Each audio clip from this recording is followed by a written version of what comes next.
Operation बहाल हो जाएगा। बलूचिस्तान में सैलाबों ने बहुत नुकसान किया है, जैसे सिंध में हुआ। यहाँ पे हमारा कोयटा तफ्तान सेक्शन 104 जगह से ब्रीच हुआ है और कुछ ब्रिज गिरे हैं। उसको इंशाल्लाह हम 30 सितंबर तक बहाल कर देंगे। ताफ्तान दालबंदीन बहाल हो चुका है, लेकिन 30 सितंबर इन्होंने मुझे डेट दी है। शायद 2-3 दिन ऊपर लगे, लेकिन वो बहाल हो जाएगा इंशाल्लाह। जहाँ तक ताल्लुक़ है हेरिक ब्रिज का, जहाँ पे हम कल गए थे, उसकी डिज़ाइनिंग एक कराची की बड़ी कंपनी कर रही है। इंशाल्लाह NLC उसको तामीर करेगा, लेकिन उसे वक्त लगेगा। तो अभी जुम्मे की नमाज के बाद सारे डिपार्टमेंट्स हम इकट्ठे बैठ रहे हैं, जिसमें उसकी टाइमलाइन फिक्स होगी। वहाँ आपको पता है जो सिचुएशन है उस एरिया के अंदर काम करना खासा मुश्किल है। सिक्योरिटी के भी इश्यूज़ हैं और भी मामला हैं। बहरहाल उन सब का हम जायज़ा ले रहे हैं।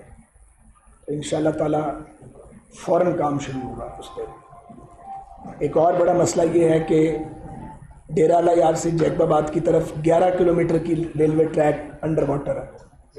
वो पानी इतना है कि पंप्स जितने मर्जी लगा लें वो नहीं निकल सकता। जब तक ये पानी जिसका नेचुरल फ्लो सिंध की तरफ जाता है और हमल झील की तरफ जाता है, आप समझ रहे हैं जो मैं आप सारे मामले में, तो अभी वाटर लेवल्स हाई हैं। तो उसके लिए हमने सिंध के इरीगेशन डिपार्टमेंट से बात की है, सिंध गवर्नमेंट से भी बात की है। बलूचिस्तान का भी आज इरीगेशन डिपार्टमेंट और चीफ सेक्रेटरी साहब हैं, आवारान गए हुए हैं, वो जूम पे हमारे साथ मीटिंग में होंगे। तो हम कोशिश कर रहे हैं जो इंसानी बस में है कि अर्लीस्ट ये ट्रैक्स, ये पानी नीचे जाए और उसके नुकसानात सामने आए और फिर फ़ौरन रिपेयर वर्क हम शुरू कर देंगे इंशाल्लाह ताला। इसके अलावा जो सिंधी हरनाई सेक्शन, आपको याद होगा पिछले दौर में हम उसको तकरीबन 90% मुकम्मल कर गए थे। बहुत अफसोस होता है 4 साल बाद भी कोई काम नहीं हुआ, उस तरह ही पड़ा। उस पर भी आज हमने बैठना है कंसर्न डिपार्टमेंट्स के साथ और जो रिजॉल्व है वो करेंगे। अभी मैंने प्रेजेंटेशन ली है, जुमे की नमाज के बाद फिर हम दोबारा बैठ रहे हैं और उसके बाद फिर हम बाकी महकमों के साथ भी हम बैठकर बात करेंगे। और इंशाल्लाह हमारी कोशिश होगी कि सिंधी हरनाई सेक्शन के सिक्योरिटी इश्यूज़ रिजॉल्व हो जाएं। कुछ चेक पोस्ट बनने वाली बाकी हैं। अलबत्ता अब ये हुआ, ये जो फ्लैश फ्लड आया है इसने उस ट्रैक को भी कई जगह से बहुत बुरी तरह मुतासर किया और कुछ पुल उड़ा दिए हैं। तो बहुत बड़ा नुकसान हुआ है, सच्ची बात है। पाकिस्तान रेलवेज़ की तारीख़ में पाकिस्तान बनने के बाद से इतना बड़ा कभी नुकसान पाकिस्तान रेलवेज़ ने नहीं देखा। तो ये एक नाकाबिले यकीन और नाकाबिले तसव्वुर नुकसान था, जिसको बहरहाल हम उसका मुकाबला कर रहे हैं और करेंगे, पीछे नहीं हटेंगे और इसको सिस्टम को वापस ट्रैक पे इंशाल्लाह ताला लेके आएंगे। हम पूरी ऑल आउट एफर्ट कर रहे हैं। एक एक बात अल्हम्दुलिल्लाह हमारे नॉलेज में है और हमारे सर्वेज भी हो रहे हैं। कुछ जगह पे रिलीफ वर्क हो रहा है, कुछ पे सर्वे हो रहा है, कुछ पे डिज़ाइनिंग हो रही है। हर जो शोबा है रेलवे का वो अपना काम कर रहा है। कहीं हम NLC के साथ मिलकर काम कर रहे हैं, कहीं इरीगेशन प्रोवेंशल के साथ मिलकर काम कर रहे हैं, कहीं फ़ौज की कोर ऑफ इंजीनियरिंग के साथ मिलकर काम कर रहे हैं। यहाँ FCD ऑन बोर्ड है। कल उन्होंने उनकी कर्टसी से हमें हेली मिल गया था और हमने पूरे ट्रैक को 2 घंटे उस पर लो फ्लाइंग की और जगह जगह से उसकी इंस्पेक्शन की है। तो जो हमारे बस में हम इंशाल्लाह कर रहे हैं। और हम आज यहाँ कोयटा बैठ के मैं आपके तवस्सुत से मैं यकीन दिलाना चाहता हूँ अहले पाकिस्तान को कि रेलवे सिस्टम की बहाली के लिए हम कोई दकीका फ़रोगुज़ाश्त नहीं करेंगे। तो आज कल मैं कोयटा एयरपोर्ट पे भी विज़िट करूँगा इंशाल्लाह ताला। उनको भी मैंने कहा आप तैयार रहें, वहाँ भी जो इश्यूज़ हैं उनको देखेंगे और जो जो रिज़ॉल्व उसका करेंगे। कोयटा का जो रेलवे स्टेशन है इसकी अपलिफ्ट का भी एक प्लान मौजूद है। कुछ फंड्स भी मौजूद है हमारे पास, तो उसको भी हम थॉरोली एग्जामिन करेंगे, क्योंकि इसको ये अच्छा रेलवे स्टेशन है, इससे ज़्यादा खूबसूरत होना चाहिए, ज़्यादा पैसेंजर फैसिलिटेशन नहीं होनी चाहिए। और अगर वक्त मिल गया मुझे तो कोयटा के शहरियों के लिए भी यहाँ पे कोई अट्रैक्शन डेवलप होनी चाहिए। तो ये गवादर भी आज डिस्कस हुआ है। गवादर का जो रेल लिंक है उसके अंदर जहाँ हम छोड़ गए थे खैर हो वहीं पे पड़ा हुआ काम सारे का सारा। अब इस बार हमारे पास टाइम भी उतना नहीं है, अब तो 11 माह बाकी हैं। तो वहाँ गवादर में हमने ऑफिस नोटिफाई कर दिया, रेलवे का ऑफिस कायम हो रहा है। रेलवे के नए डिवीजन भी बनेंगे। अभी रेलवेज़ 8 डिवीजन्स पे मुश्तमिल है, 7 डिवीजन्स हैं और एक वर्कशॉप है। हम मुस्तकबिल में इसको एक्सपेंड करने जा रहे हैं। गवादर को अलग ट्रीट करना पड़ेगा और वहाँ पे हमारे पास 285 एकड़ जगह मौजूद है। हमें मज़ीद 200 एकड़ ज़मीन चाहिए रेलवे स्टेशन और टर्मिनल के लिए। उसके अलावा मैं पिछले दौर में जो रेलवे की अलाइनमेंट है उसका सर्वे करवा गया था और मुझे अच्छी तरह याद है कि अगले बजट में हम पैसे रख गए थे जो प्रोविंशियल गवर्नमेंट को मिलने थे और वो लैंड एक्विजिशन के पैसे, वो वापस आ गया। पूछा तो वो खैर से पैसे नहीं दिए हुए किसी ने किसी को, वो काम ही ख़त्म हो गया है और लैंड महंगी हो गई होगी। लेकिन अब फिर लैंड एक्विजिशन आपको पता है वो मरकज़ नहीं कर सकता, सूबाई हुकूमत के ज़रिए आप मुतल्लिका डिप्टी कमिश्नर के ज़रिए करते हैं। तो कोशिश ये होगी कि इस अरसे में जो जो चीज़ें उल्टाई गई हैं वो सीधी कर दें, थोड़ा स्ट्रक्चर बेहतर करें और ये जो सैलाब की आफत आई है इसको भी हम जाने से पहले रिजॉल्व कर जाएं। तो रेलवे के लिए फ़िलहाल इतना ही है। रेलवे के कुली हमारे आपको पता मुलाजम नहीं है, वो बेचारे बिल्कुल मफलूकुल हाल पहले ही थे, अब कोई काम ही नहीं है उनके लिए। तो वो हमने सब ने आपस में मिल के डोनेशन इकट्ठा किया है, उनको हम कुछ थोड़ी सी माली मदद पूरे नेटवर्क पे करेंगे। अभी मैं कुलियों को मिल के आया हूँ, उनको मैंने बताया जो TLA हैं हमारे, वो जो कहते हैं कि हमें आप मुस्तकिल करें, उसका एक ही हल है कि जब कोई जॉब निकले तो सबसे पहले उनको प्रेफरेंस दी जाए जो पहले काम कर रहे हैं रेलवे। लेकिन सबको एकदम रेगुलराइज करना मुमकिन नहीं है। हमारे पास तो मौजूदा मुलाजमों को देने के पैसे बड़ी मुश्किल से पूरे हो रहे हैं और अब हम इस वक्त 16-15-16 करोड़ रुपए का रोज़ नुकसान कर रहे हैं, क्योंकि ट्रेन चलेगी उसका टिकट बिकेगा या फ्रेट ट्रेन चलेगी उसका रेवेन्यू आएगा तो हम किसी को कोई पैसा देने के काबिल होंगे। सारा बोझ हम हुकूमत पे नहीं डाल सकते। तो बहरहाल ये इशूज़ हैं, लेकिन हम इसका मर्दानावार मुकाबला कर रहे हैं। बहुत शुक्रिया। आपको सवाल करना चाहेंगे? आपके पिछले दौर में भी रेलवे बिल्कुल तबाह हो गई थी, बलूचिस्तान से फिर आपके ट्रेनें भी बहाल कराई, जो पेंशनर थे बेचारे फौत हो जाते थे।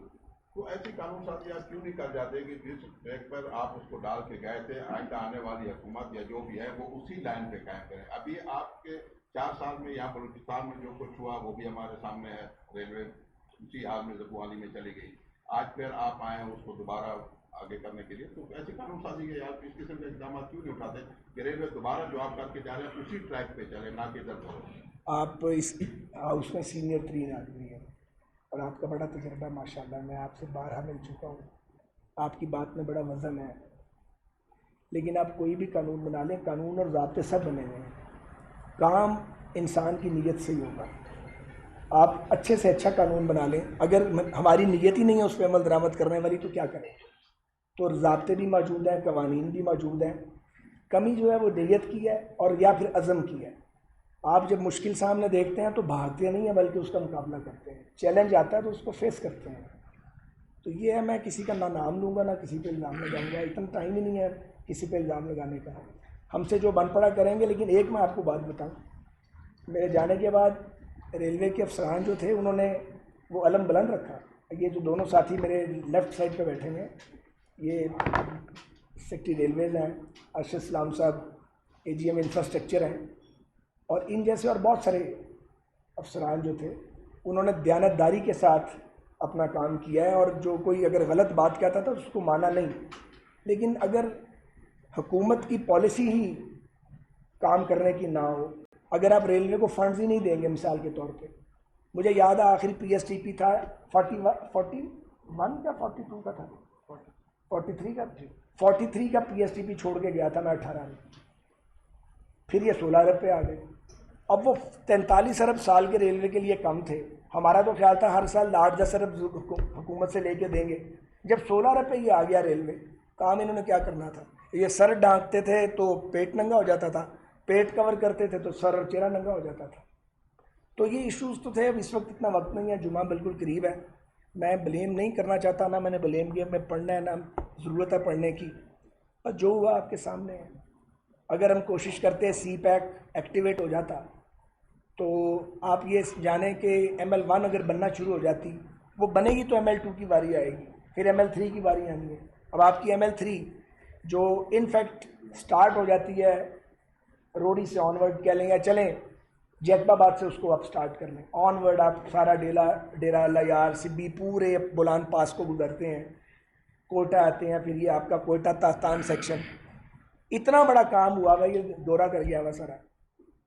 और मैं रात कल इनको कह रहा था हैली पे, मैंने कहा यार हमने बड़ी एफर्ट की है, लेकिन देखें वो क्या कर गया आज से 150 साल पहले। हम बनाई हुई चीज़ों को मेंटेन कामयाबी से नहीं कर सके। तो ये अगर ML1 बनना शुरू हो जाती तो उम्मीद पैदा होती कि ML2 और ML3 भी बनेगी, लेकिन वो शुरू नहीं हुई। अब हमने वो मैंने जो प्रोजेक्ट मैनेजमेंट यूनिट बना गया था वही तोड़ डाला, अब उसको दोबारा बना रहे हैं और 10-8 दिन तक बन जाएगा। चाइनीज़ को री इंगेज कर रहे हैं कि भाई आओ यहाँ पे आके हमारी मदद करो। एशियन डेवलपमेंट बैंक से बात कर रहे हैं, याद सादिक साहब EAD के वजीर हैं, उनके ज़रिए। वर्ल्ड बैंक से बात कर रहे हैं EAD के ज़रिए, क्योंकि पाकिस्तान के पास तो पैसा नहीं है लगाने के लिए, और ये 20 साल भी नहीं है इंतज़ार करने के लिए। तो अब हम ये प्लान कर रहे हैं कि एक ही वक्त पे ML1, ML2 और ML3 को छेड़ा जाए। उसके लिए डॉक्यूमेंट्स बना रहे हैं, पेपर तैयार कर रहे हैं, क्योंकि दुनिया में कोई ऐसे पैसे तो लगाता नहीं है आगे। मैं आपको क्या बताऊं कितनी तकलीफ दे और दर्दनाक कहानी है सारी, लेकिन लगे हुए हैं पूरे अज़म के साथ। और हमारे बाद जो भी आए, जिसे अल्लाह ताला दे, उसे चाहिए कि वो पॉलिसियों का तसलसल रखे।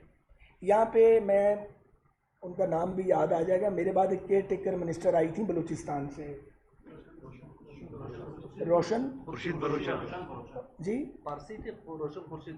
रोशन खुर्शीद बरोचा साहबा। मैं उन्हें ज़िंदगी में कभी नहीं मिला, नेवर, लेकिन मैं यहाँ बैठ के कहता हूँ कि उन्होंने उस केयर टेकर टाइम पे कानून, किताब और कायदे के मुताबिक काम किया, और जो काम हम छोड़ गए थे उसको उन्होंने इनिशिएट किया। फिर एक और साहब आ गए, उसमें मैं तबसरा नहीं करता। उनके बाद एक और साहब आए, तो वो जो उनके बाद आए मैंने उन्हें खुद कॉल की, पूछ सकते हैं आप उनसे। मैंने कहा कि सियासी लड़ाई अपनी जगह, रेलवे पे हम आपके साथ हैं, हम आपको कामयाब देखना चाहते हैं। मैंने उन्हें रिटायर्ड अफसरों का पूरा ग्रुप मुहैया किया जो मास्टरमाइंड थे रेलवे के, जिन्होंने टर्न अराउंड किया था, इनके सीनियर्स थे। हमने उनकी भी मदद करने की कोशिश की। कोई शायद इस बात को बुरा महसूस करे कि ये क्यों किया, पर हमने किया, मैं इसको ओन करता हूँ। तो अभी भी मैं PIA भी ज़ाहिर एविएशन के पास है, तो जो पिछले CEO हैं वो रिटायर्ड एयर मार्शल हैं। मैं TV पे बता रहा हूँ, मैंने उन्हें कॉल की, मैं उनको मिलने गया, उनके साथ चाय का कप पिया, उनसे रहनुमाई ली। अब भी ज़रूरत हो तो रहनुमाई ले लेता हूँ। तो ये हमें कुछ लाइंस तो ड्रा करनी चाहिए ना। ये तो नहीं होना चाहिए कि हुकूमत बदले तो हर चीज़ उठा के उखाड़ के फेंक दो। आप बस दुआ करें अल्लाह ताला इस सैलाब के अजाब से और मुसीबत से इस कौम की जान छुड़ा दे और बारिश ना आए। बाकी सब लोग अपनी एफर्ट कर रहे हैं, सिविल गवर्नमेंट, अफवाज पाकिस्तान, NDMA, PDMA, लेकिन आफत बहुत बड़ी है। हम आए हैं बाई रोड, जब वहाँ से जैकबाबाद से, दोनों तरफ लोग अपने घरों में बैठे हुए IDPs हो गए हैं, उनके खेत ख़त्म हो गए हैं, माल मवेशी बह गया है, बिल्कुल लाचार हो गए हैं। तो ये मैं ज़रूर कहूँगा इस प्रेस कॉन्फ्रेंस की वसातत से, हमें बतौर कौम, अगर हम एक कौम बन गए हैं, और अगर नहीं बने तो शायद ये मुसीबत हमें कौम बना दे, हमें अपने तमाम वसाइल, सरकारी गैर सरकारी, हमें अपने जो सैलाब में डूबे हुए बलूचिस्तानी और सिंधी भाई बहन हैं, और जो जनूबी पंजाब के 4 अजला, 2.5 अजला वहाँ के ख़राब हुए हैं, और ये कोहिस्तान का इलाका है और सवात का इलाका है, और साउथ ऑफ KP की है, टांक और ये डिगई खान वगैरह, उन इलाकों के लोग जहाँ सैलाब नहीं आया, उन्हें जाके उनकी बेपनाह मदद करनी चाहिए। लोग लगे हुए हैं, हम देख रहे हैं, लेकिन ये कम है। ये रिलीफ का काम महीने 2 महीने का काम नहीं है, ये मुसलसल करना पड़ेगा। तो ये अपील है पूरी कौम से, बजाय इस वक्त हम कुछ सियासी जलसे करते रहें। लोग, उनकी मैयतें उठ गई हैं, लोग डूब गए हैं, तो आप कैसे कर सकते हैं। बहुत शुक्रिया। तैनाती का मसला है, इमरान खान साहब की जानिब से आर्मी चीफ की तैनाती के हवाले से बहस उन्होंने छेड़ी है, उस पर हुकूमत के साथ क्या कोई तजवीज़ है? हुकूमत ने बेचारी ने क्या करना, वो तो क्या कि मुकर गया है, मुकर गया। जो सैलाबी सूरत है, यानी सॉरी, जिसे पाकिस्तान में अगर कोई आफत आ जाती तो यहाँ पे लोग उसे कारोबार या मुनाफावत कोई चीज़ समझते हैं। जब यहाँ पे बोलान रूट पे सड़कें टूट का शिकार हो गई, तो जगमाबाद या दरमियान से कोई भी अगर रेलवे के जरिए सफर करना चाह रहा था तो 1 साल या उससे भी कम उम्र के बच्चों से टिकट के पैसे यानी कैश लिए गए। इस तरह की भी सूरत है, यानी रेलवे अगर कोई पहले यहाँ पे सफर नहीं करता तो अगर एक मौका मिला रेलवे को अपनी साथ बेहतर बनाने के लिए तब भी लूटा गया लोगों को, कोई सवाल नहीं, कोई लूटा नहीं गया। जिसने रेलवे पे सफ़र करना है वो टिकट लेगा तो सफ़र करेगा, इसमें लूटने वाली कौन सी बात है? नहीं, छोटे बच्चों की छोटा बच्चा हो या बड़ा बच्चा हो, मुझे इस तफसील का नहीं पता, तो आप कह रहे हैं ना, वेरीफाई करना पड़ेगा। अच्छा सर, पहले यहाँ पर 10 ट्रेनें चलती थी बलुस्तान में, फिर 2 हो गई, पहले 10 ट्रेनें यहाँ चलती थी, फिर 2 हो गई। अच्छा, इस हवाले से बताया दोबारा उनको बहाल करेंगे नहीं। और दूसरा सर, तेज तरीन अभी जो है वो ट्रैफिक का निज़ाम है, इसी तरह लोग जल्दी से जल्द पहुंचना चाहते हैं, लेकिन लाहौर से जो बंदा बैठता है ट्रेन वो 24 घंटे बाद यहाँ पहुँचता है, तो लोग अभी का रुझान भी कम हो गया ट्रेन के हवाले से। इस हवाले से भी है सर। प्यारे भाई, बात यह है, बड़ा आपने अहम सवाल किया। गुजारिश ये है कि बोलान पास आपने देखा है, ये इस ट्रैक के ऊपर तो तेज़ ट्रेन नहीं चल सकती। आपको उसका ग्रेडियंट इतना ज़्यादा है कि ना उस पर कामयाबी से फ्रेट ट्रेन चलती है, और आप पैसेंजर चलाएंगे तो वो बिल्कुल स्लो स्पीड है। रोड नेटवर्क, क्योंकि पाकिस्तान में रोड सेक्टर के ऊपर मरकज़ी और सूबाई हुकूमतों ने बहुत इन्वेस्टमेंट की है, रेल सेक्टर पे नहीं की है। तो फिर अब क्या करना चाहिए? अब करना ये चाहिए, और एक ही रास्ता है, वो हमारे होते हो या हमारे बाद आने वाला कोई हो, कि हमें जो आलमी मालियाती इदारे हैं उनसे मदद मांगनी पड़ेगी। ये 3 लाइनें आपकी मुल्क की, ML1, ML2, ML3, अगर इन पर इन्वेस्टमेंट ना होगी और इनको सिर्फ रिहेबिलिटेट नहीं करना, इनमें से बाज़ को तो पूरी को उखाड़ के नया बनाना पड़ेगा आपको, तो ये आपका रेलवे सिस्टम चंद साल बाद बंद हो जाएगा। वो एक सेकेंड, वो कोयटा आने वाली रेल हो या लाहौर जाने वाली रेल हो, अभी तक लाइनें सेफ़ हैं, क्योंकि हमारे गैंगमैन, हमारे पॉइंट्समैन, हमारे की मैन जान हथेली पर रख के सेफ्टी के लिए काम करते हैं। उनको वीरानों में आप काम करता देखें। लेकिन आपके सवाल का जवाब यही है कि इन तीनों लाइनों के ऊपर इंटरनेशनल फंडिंग के साथ काम होगा। यहाँ ये कोई 2, 4, 10, 50 अरब का काम नहीं है भाईजान। आपकी ML1 $10 अरब का प्रोजेक्ट है, $10 बिलियन। आपकी ये जो ML2 है, ये भी बिलियंस ऑफ डॉलर का काम है। दुनिया में रेल ट्रैक डालना और जदीद रेल ट्रैक डालना महंगा तरीन काम है। इसलिए इसके लिए चाहिए पॉलिसी का तसलसल, कॉन्टीन्यूटी। जो काम एक हुकूमत कर जाए, आने वाली उसमें इजाफा करे, उसके बाद आने वाली उसमें इजाफा करे, जो आप फरमा रहे थे बात। ये 20 साल का काम था जो 2013 में हमने शुरू किया था। मैं तब भी कहता था, मेरी प्रेस कॉन्फ्रेंस से निकाल लें, 15 से 20 साल चाहिए कॉन्टीन्यूटी। वो कॉन्टीन्यूटी ब्रेक हो गई, अब फिर ज़ीरो से शुरू कर दिया। अब ये दुआ करें कि कॉन्टीन्यूटी ब्रेक ना हो। जो भी आए, वो जो प्लान बनाया हुआ रेलवेज़ ने अपनी रिहेबिलिटेशन का, इम्प्रूवमेंट का, अपग्रेडेशन का, उसको नहायत संजीदगी से लिया जाए। गवर्नर पे चल रहा है सर, नए गवर्नर की तैनाती कब तक? मुझे पता नहीं है इस सब्जेक्ट का, इसलिए मैं तबसरा नहीं कर रहा। ये बताइएगा कि कितना माली नुकसान हो चुका है सैलाब की वजह से, और कोई एक टाइम फ्रेम बता दीजिए ताकि आवाम को भी इस हवाले से नुकसान की पता चल जाए कि 2 महीने या 3 महीने बिल्कुल नहीं, 2-3 महीने से ज़्यादा लग जाएगा। और माली नुकसान तो पानी उतरेगा तो आपको बता सकते हैं। अभी तो पानी के नीचे है बहुत कुछ। बहुत बहुत शुक्रिया।